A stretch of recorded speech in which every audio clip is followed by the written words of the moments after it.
Yo tout le monde, je vous retrouve sur Visual Studio Code pour démarrer cet épisode du coup sur la création d'une connexion à une base de données MySQL. Alors pour ce faire, j'ai XAMPP sur mon ordinateur qui donc me permet d'avoir MySQL avec PHPMyAdmin. Donc j'ai bien mon serveur MySQL et j'ai une base de données qui va du coup s'appeler test pour cette expérience de base de données. De connexion de base de données, du coup, ça va être un projet avec le framework .NET Core. Alors, si vous utilisez Visual Studio, il n'y a pas de souci, ça va être la même chose. Alors, moi, j'utilise Visual Studio Code, puisque ici, ça va être tout simplement une application console, et c'est vraiment à la mode en ce moment, puisque vu le point de .NET Core est multiplateforme. Du coup, pour ce faire, il vous faut, sur Visual Studio Code, démarrer un de vos terminals. Donc en haut, dans la fenêtre terminal, nouveau terminal. Utilisez la commande .NET New console pour créer un projet de type console. Donc à l'emplacement du dossier du projet. Donc voilà. Alors on vous demande ensuite des assets pour débugger. On dit oui surtout pour avoir ce qu'il nous faut pour lancer notre debug. Et ensuite ici dans launch.json, on va pas utiliser internal console mais internal terminal. Alors je ne sais pas si on nous propose d'ailleurs si on fait ça. C'est ça oui. Deux points. Et on va utiliser integrated terminal. Voilà, c'était bien comme ça. Avant, c'est ça. Donc, integrated terminal afin de débugger plus facilement. On a du coup notre fichier programme.cs sur Visual Studio. Vous avez la même chose. Si vous avez créé un projet console. Avant du coup de commencer, il va nous falloir ajouter une référence. Alors, oups. .NET add. Alors, package, ça doit être mysql.data. Voilà. Alors, est-ce qu'on voit... non, on va pas les voir ici.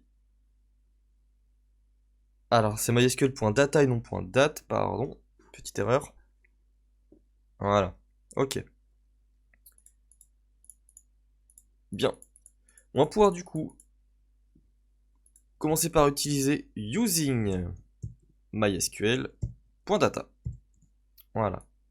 On va supprimer le hello world. Alors, je vais même fermer la console, voilà. Ce qu'on va commencer par faire, c'est écrire une chaîne de connexion. Donc, on va appeler ça connexion string. String cs égale serveur égale localhost, alors, ou alors l'adresse IP de votre serveur, sur lequel est hébergée la base de données. User ID pour le nom de votre utilisateur. Pour ma part, root, donc égale root. Ensuite, le mot de passe de votre utilisateur de la base de données. Pour moi, il n'y en a pas, donc je mets password égale avec rien du tout.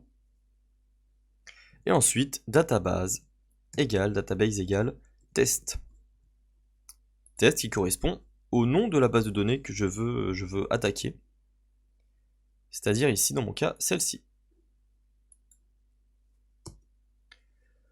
Une fois cette chaîne de connexion établie, on va pouvoir utiliser le mot-clé using var, alors on va appeler ça connexion, égale new mysql connexion, et on prend notre chaîne de connexion. Alors, il va nous proposer, voilà, de using, ah pardon, c'était le mysql client qu'il fallait importer, référencer. Alors on va appeler connexion comme leur syntaxe, voilà. Using var connexion égale new mysql connexion permet à partir de ce moment-là d'instancier une instance, donc cliente, pour se connecter à notre base de données. À partir de là, on utilise connexion.open. À partir de cette ligne-là, nous sommes connectés à la base de données. On ouvre une connexion à la base de données avec cette chaîne de connexion qui était inclus donc dans notre objet connexion.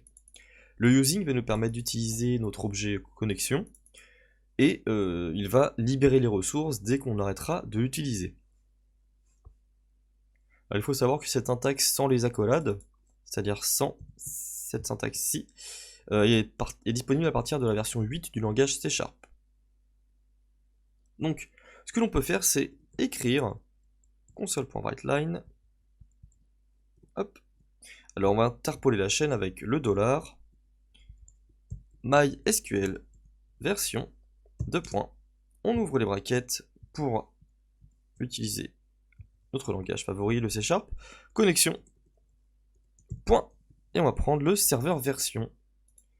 On va pouvoir lancer le débugage avec la touche F5 ou alors dans exécuter et démarrer le débugage. Et on va remarquer notre terminal, MySQL version ici, version 5.5.5, bref, MariaDB machin, c'est nickel. On a ensuite la possibilité d'exécuter des requêtes, forcément. Alors, à la place de cette ligne de code, on va du coup, hop, utiliser notre statement, donc, qui va être égal à select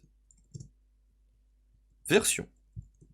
Avec cette ligne de code, cette requête SQL, on va pouvoir sélectionner, comme cette propriété ici, la version de notre base de données.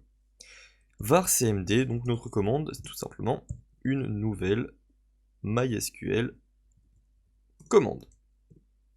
Cet objet prend deux paramètres. On va avoir, alors, si je m'aime bien, hop là-dessus.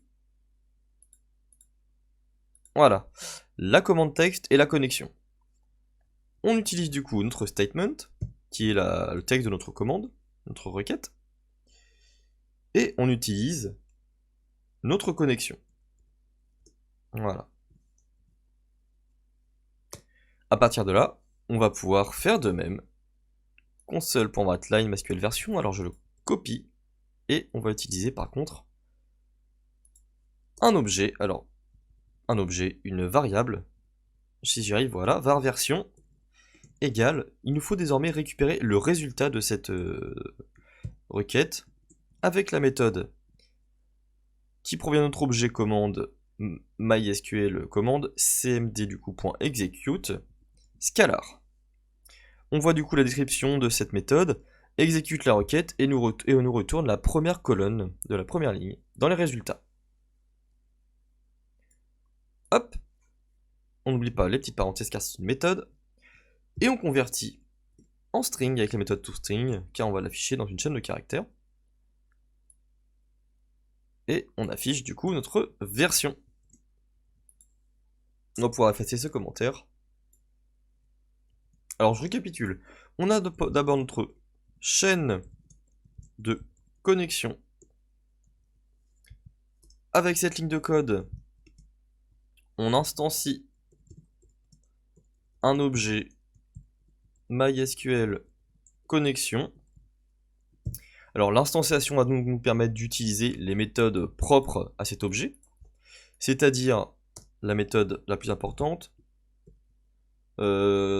ouverture de la connexion à la base de données. Le using d'ailleurs nous permet d'éviter d'appeler la méthode connexion.close si je ne m'abuse. Si je me trompe, donc si ce n'est pas le cas, à la fin de toute requête, on utilisera pour travailler en mode déconnecté connexion.close. Comme ça, entre chaque requête, ça permet de sécuriser notre base de données, d'utiliser notre requête, de faire ce que l'on a à faire, récupérer ce résultat, le traiter, et enfin, on ferme notre base de données. Ici, on a notre requête SQL, hein. C'est très important d'ailleurs de commenter votre code source, afin de pouvoir le maintenir plus simplement. Donc là, on a une commande MySQL. Alors ici, ça nous permet pareil, c'est l'instanciation un objet. Alors on peut mettre ceci. MySQL commande qui nous servira du coup à utiliser les méthodes qui nous permettent de récupérer des résultats en C#. L'execute scalar du coup qui retourne la première ligne de résultat. Alors du coup, la première ligne et surtout la première colonne de résultat. Et enfin, on affiche le résultat. Je vais pouvoir exécuter. Et si tout se passe bien, on aura en fait exactement le même résultat que tout à l'heure. Alors je vais dans mon terminal. Voilà. Alors même pas, on a le résultat encore mieux. Ici on a vraiment la version du serveur, donc de MariaDB, pour le coup sur PHPMyAdmin. 10.4.13 qui doit correspondre à la valeur affichée, voilà, juste ici, version du serveur, voilà. Ok.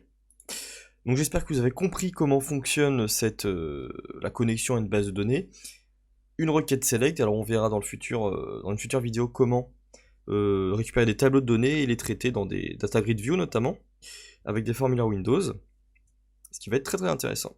Si vous avez apprécié la vidéo, n'hésitez pas à la liker. Si vous avez des questions, n'hésitez pas à poser un commentaire. J'y répondrai avec plaisir.